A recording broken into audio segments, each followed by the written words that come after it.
প্রতারণা করে সে আমাদের অর্থাৎ মুসলমানদের অন্তর্ভুক্ত নয়। তার জামাত जो धोखा दे हम में से नहीं है।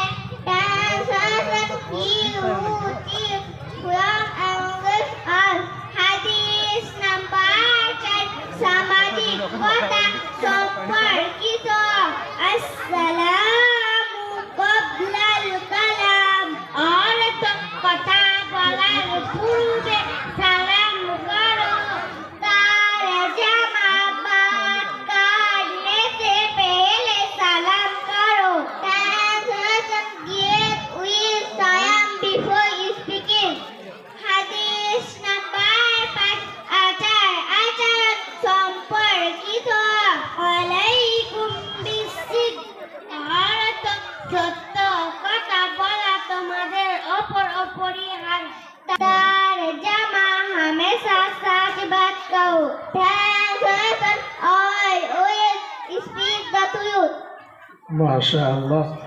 দেখুন এই বাচ্চাদের বয়সটা, এদের এত এখন বাংলা ভাষা শুদ্ধ করে নেই, অন্য ভাষাতে কি সুন্দরভাবে যে বলল। তো এখান থেকে আমরা জিনিস একটা ভালোভাবে শিখে নিতে পারি। এদের প্রতিভা, এদের সেই সুপ্ত প্রতিভাগুলো আমরা এই স্টেজের মাধ্যমে জানতে পারছি। আগামী দিনে যদি এদেরকে ঠিকঠাকভাবে গাইড করতে পারি, এরা একজন আমাদের সমাজের সম্পদ হিসাবে তৈরি হবে।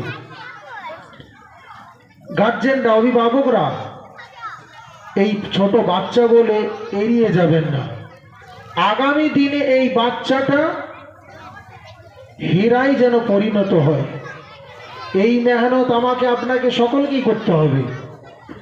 শিক্ষার প্রতি যত্নবান হন, শিশুদেরকে সঠিকভাবে শিখিয়ে দেন এবং সময় মতো তাদেরকে শিক্ষা প্রতিষ্ঠানে পাঠিয়ে দিন। এটা আপনার নৈতিক কর্তব্য। তো বাচ্চাদেরকে চকলেট